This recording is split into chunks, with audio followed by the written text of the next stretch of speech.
Hello, everybody. I welcome you all to my YouTube channel. And at the outset, I would like to request you to kindly press the bell icon and subscribe to my channel. In this video, I'm going to talk about confessional poetry. Friends, you all know that after 1950s, many poets came who started talking about their personal life, their personal anguishes, and their matters related to their sexuality or their sexual encounters or their mental conditions or about their scenes from their bedrooms or their psychological conditions which were suffocating them. But I don't think as such that confessional poetry is a poetry, um, a kind of poetry where you're confessing all your things in front of the people. But what I want to say that as there is a term intertextuality in English, where there is a connection of one or the other text, or one text always has a connection with the other text. In the same manner, I would like to say that most of the poets are confessional. That is my understanding. But as I'm making this video for examination purpose, so I will be restricting myself and my views, and I'll be giving you more objective videos. First of all, confession means you're accepting. It's a Christian word, because in Catholic Church you confess your sins, in church in front of a priest, and it is considered that when you confess, you become light. So somewhere I think a kind of poetry which is a healing one, and through poetry, particularly I cannot go beyond what teaching when I'm teaching, that what I personally believe. Friends, don't you think that writing is always cathartic in sense? Cathartic in the sense, like when we write, for example, in this period of lockdown, I have written two or three poems, and whenever I was about on the verge of crying, I wrote a poem. So I think somewhere, like when a woman gives birth to a child, in the same manner, the kind of pain she feels, in the same way, I think every kind of literature, when it comes out of a person, is I think, if it is something to do with trauma or traumatic conditions, or certain suppressed mental conditions, that kind of poetry is always confessional. And I think we have always, all the feminist writers, when they are writing, are if they are poets, then they are confessional. But as per objectivity, the phrase confessional poetry, it was brought into common use in 1959, when the critic M.L. Rosenthal, name is very important, M.L. Rosenthal, Rosenthal, he coined this term in his review of Robert Lowell. There is a writer, modern writer, Robert Lowell. His work, Life Studies, its subtitle is Poetry in as Confession. So this book of poems was published in Nation, and Rosenthal first of all talked, like in this Life Studies, this collection of poems that the writer has talked about his personal, individual experiences, is about his psyche, about his personal trauma, and the kind of matters which are considered very taboo in society, about mental illness, about sexuality, about suicide, or other issues. These are talked about. Confessional poets mostly write in direct, colloquial speech rhythms, and they use a kind of images that reflect intense psychological experiences. And these experiences they have mostly taken from their childhood experiences, and or sometimes they show a kind of tussle of their mental illness, where they have broken down in depression, and then through different metaphors and images, they want to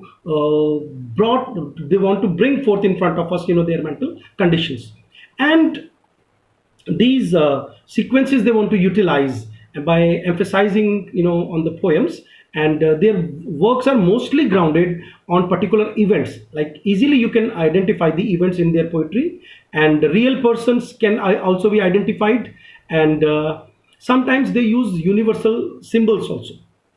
Now, let me talk about four or five important poets in this category. First is Annie Sexton, Annie Sexton. Annie Sexton. Sylvia Plath is very famous. Robert Lowell, I have already talked about, and W.D. Snodgrass, W.D.Snodgrass, and Allen Ginsberg is also a very famous writer who can be considered in this category. And there is one collection that is Sylvia Plath's Ariel collection is very famous.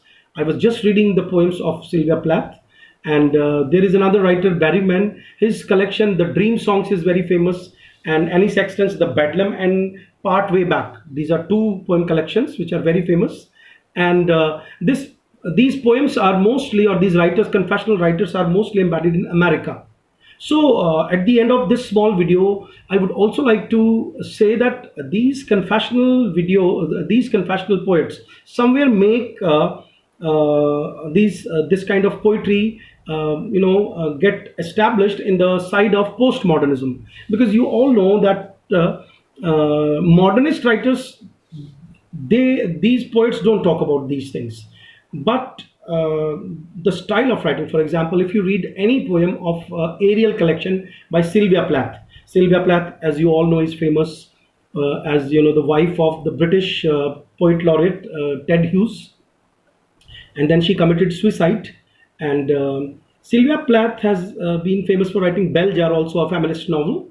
So I'm just imparting you knowledge so that after the video you can just look at your books, and you can go to and Google these words, and then you can write down and be prepared for your exam.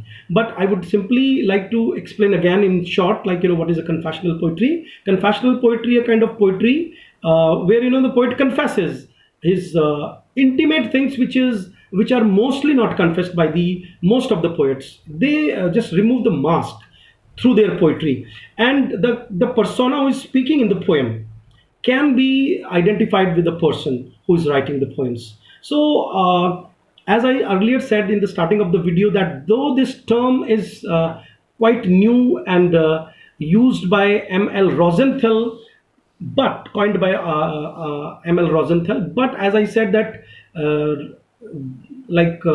Wordsworth's poetry, if you see, Wordsworth has almost in all the poems has confessed many things, but he has never confessed to kind of traumatic conditions of his mind and sexuality. But in one of the first or one or two preludes of Wordsworth, he has confessed the kind of theft he did, of a boat. So somewhere I read, this writer can also be taken into confessional poetry. Confessions, as such, was in the very beginning written by Saint Augustine. So, what I want to say that don't get confused by this term. I have already given you material from your examination point of view, but as such, this term is not very tough to understand. And there are other writers who have not taken this term, and they said that if I'm writing I in my poem, where you can identify me, through my poem, is not necessarily I'm just creating, because there can be, like, Elizabeth Bishop is a writer. There are so many different writers who have written in the trend of confessional poetry, but they have not confessed it, or they have for example, the writer on which I have done my PhD, Margaret Lawrence, though she has written almost all the novels in the sense of feminism, but she has rejected, don't call me a feminist. So sometimes it happens that a writer writes in a particular category, but then if someone calls him, like, you are writing in this category, they reject that. And there can be some philosophical understanding of theirs, while they are rejecting or say denying that we did not write in that term. So that is it, for today. Thank you very much.